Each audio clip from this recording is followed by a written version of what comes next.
हो गया आप दोनों का? Good morning everyone. मेरा नाम है ब्रिजेंद्र सोनार।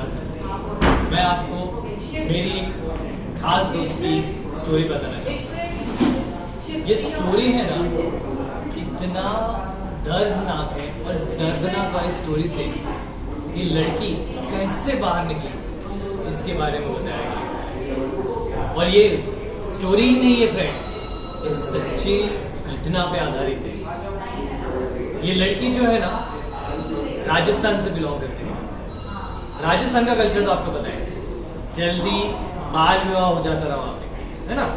छोटे उम्र में जल्दी शादी हो जाती है। आपने बालिका वधू तो देखा ही होगा, है ना, वो तो देखा है। लेकिन फिर भी ये लड़की 18 साल में इसकी शादी हुई। ये लड़की पढ़ना चाहती थी, यूपीएससी का पढ़ाई करना चाहती थी। लेकिन क्या है ना, इसके पेरेंट्स से जिद से, झगड़े से इसकी शादी करा दी गई एक ऐसे इंसान से जो बहुत ही अग्रेसिव, ड्रंक करने वाला और इतना हाथ पाए उठाने वाला, इतना मारामारी करने वाला ऐसे लड़के से। जैसे जैसे उसने इस चीज को एक्सेप्ट किया, इस सिचुएशन को एक्सेप्ट किया, वो गई वहां पर। उसको से एक इच्छा थी कि एटलीस्ट उसके सास ससुर से तो उतना प्यार मिलेगा जो उसको माँ से ना मिले। लेकिन माँ से उसको क्या मिलता ना, ताना मारना, उसकी हर चीज में इज्जत निकालना। उसको खाना भी नहीं देते थे कभी। वो खाना पकाने के बावजूद भी कभी कभी उसको इज्जत नहीं। इंसान किसके लिए यहाँ पे आता है? इज्जत के लिए, प्यार के लिए, रिस्पेक्ट के लिए। वही नहीं देता था उसका हस्बैंड। जब भी पी के आता था, वो ये लड़की को इतना मारता था, इतना मारता था कि उसके पूरे चोट आ जाते, चेहरे पे, हाथों पर, पीठ पर। लेकिन ये अपने पेरेंट्स को बोलती ना कि पापा मुझे यहाँ से लेके चलो, ये मुझे बहुत मारता है, मुझे यहाँ से निकालो, क्योंकि ये मुझे इतना मारेगा ना मेरी जान ले लेगा। लेकिन उसके पापा और मम्मी क्या बोल रहे, बेटा अभी तो ये मेरी जिंदगी है, इसी से तुझे निकालना पड़ेगा। जैसे तुझे बच्चा हो जाएगा ना, सब ठीक हो जाएगा, भरोसा रख भगवान। ये चीज तो आप देखे होंगे हर पेरेंट्स के लिए। फिर भी उसने ये चीज को माना, ये चीज को समझा, और कुछ महीने निकल गए। वो जैसे जैसे प्रेग्नेंट हो गई। प्रेग्नेंट होने के बाद तो हर कोई चाहेगा कि उसको थोड़ा एक नरमी बरती जाए, प्यार दे, रिस्पेक्ट दे। पर वहां पे भी नहीं, उसके पेरेंट्स को बोलते हैं तू ही खाना बनाएगी, तू ही कपड़े धोएगी, तू ही सब कुछ करेगी। यही चीज करते रहते थे। एक बार तो ऐसा भी हुआ, उसका हस्बैंड इतना गुस्सा, उसके बिजनेस में लॉस हुआ, पता नहीं क्या हुआ, आया उसने तो उस लड़की को इतना मारा कि वो लड़की के हाथ ही टूट गए। वो बोलते हैं इतनी जिल्लत, इससे तो अच्छा मुझे मरना चाहिए यहाँ से। मैं क्यों यहाँ पे जिंदा रह रही हूँ, क्यों मैं ऐसी जिंदगी जी रही हूँ। फिर भी उसने क्या हुआ, इतना चीज उसने लिया, शायद से मेरी जिंदगी ही ऐसी, इसलिए मैं आगे बढ़ ही नहीं पा रही हूँ। तो उसने क्या हुआ, ऐसे कुछ महीने के बाद उसका मिसकैरेज हो गया।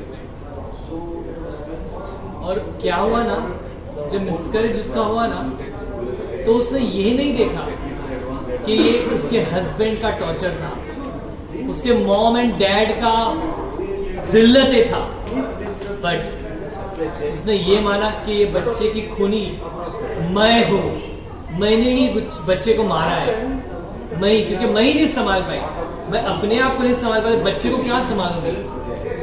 और जब ये हुआ ना, उसके पेरेंट्स ने, उसके हस्बैंड ने उसको घर से बाहर निकाल दिया।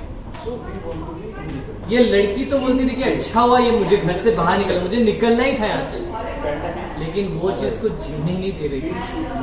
वो जब भी सोती ना, उसका बच्चा उसको बोलता ना, मम्मा मुझे बहुत दर्द हो रहा है, मम्मा मुझे यहाँ से बाहर निकालो, मम्मा मुझे नहीं मरना। ऐसा चीज उसको हमेशा रात में उसको नींद ही नहीं आती। इस वजह से उसने 2 से 3 बार सुसाइड अटेम्प्ट करना चाहा, कभी अपने हाथ को काटी, कभी पॉइजन पी लेती, अलग अलग उसने हथकंडे आजमाए। उसी में राजस्थान में उसी का एक दोस्त था जिसने लाइफ विदाउट किया हुआ था। ये लड़के ने उस लड़की को मुंबई लेके आया। मुंबई लेके आने के बाद ये लड़की ऐसी ना जो औरतों से भी बात करने के टाइम पे घूंघट लगा के बात करे। तो आप सोच सकते हैं कोई मर्दों से बात करे तो कैसे बात करेगी। मुंबई में आने के बाद मुंबई का चलन ऐसा कि सब लोग hi fi educated English talking, और वो लड़की गाउटी, किसी से बातचीत ना करना, बस शांत रहना। जब वो आई ना उसने वहां पे सबसे बात करना चाहा, फिर भी बहुत हिचकिचाई क्योंकि वहां पे ऐसा टास्क दिया जाता ना जहाँ पे आपको कनेक्ट करना है। वो फिर भी मेरा नाम ये है वो बोल के वहीं पे रुक जाती है, अपने आप को सहमी हुई रहती है, किसी से बातें नहीं करती। पहले दिन उसका ऐसा रहा, दूसरे दिन उसने चलाया वैसा, तीसरे दिन जो लड़की जो किसी से नहीं बात कर रही थी, डर रही थी कि अरे क्या बात करूं मैं, कैसे बात करूंगी, ये मुझे जानता नहीं, वो मुझे जानता नहीं, मैं अगर गलत निकल गया तो मेरे से, यही सोचती रही थी। लेकिन जो लड़की ने लास्ट डे का जो गेस्ट इवनिंग था वहां पे 70 से 80 लोगों के बीच जो स्पीच दिया ना इसने, सारे लोग ने उठ के तालियां बजाई और उसके पार्टिसिपेंट जो थे ना वो खुद हक्के बक्के हो गए। क्या लड़की ने इतना सब कुछ सहने के बाद इतना आजकल उसकी जिंदगी इतनी इंप्रूव हो गई। She started loving her own self, she started encouraging her self. वो जो ब्लेम लेके रखी थी ना कि मैंने ही अपने बच्चे को मारा है, सारा चीज निकल गया। वहां से उसने अपनी पढ़ाई फिर से स्टार्ट की, उसको एक अच्छे से स्कूल में काम मिला, स्टार्टेड टीचिंग इन गवर्नमेंट्स। वहां से स्टार्टेड ऑल्सो डूइंग एक्सरसाइज। वही नहीं फ्रेंड्स, उस लड़की ने राजस्थान में सेंटर ओपन किया, लाइफ विद्यापीठ का सेंटर जो हर जगह आ गया, हमारे मुंबई में, पुणे में, बैंगलोर में। उसने राजस्थान में उसके साथ एक लड़की ने मिलकर राजस्थान में सेंटर क्रिएट किया। लगभग उसने अपने फैमिली के आजू बाजू वाले लोगों सभी को लाइफ विद्यापीठ कराया और 15-16 लोग वहां पे जुड़े। सब लोग आके वहां पे वो लड़की को थैंक यू सो मच आपने ये चीज लेके आने के लिए, क्योंकि वहां के लोग है ना पिछड़े हुए जमाने के, वो ये चीज नहीं जानते, उन लोग के मुंह में बस गालियां रहती है।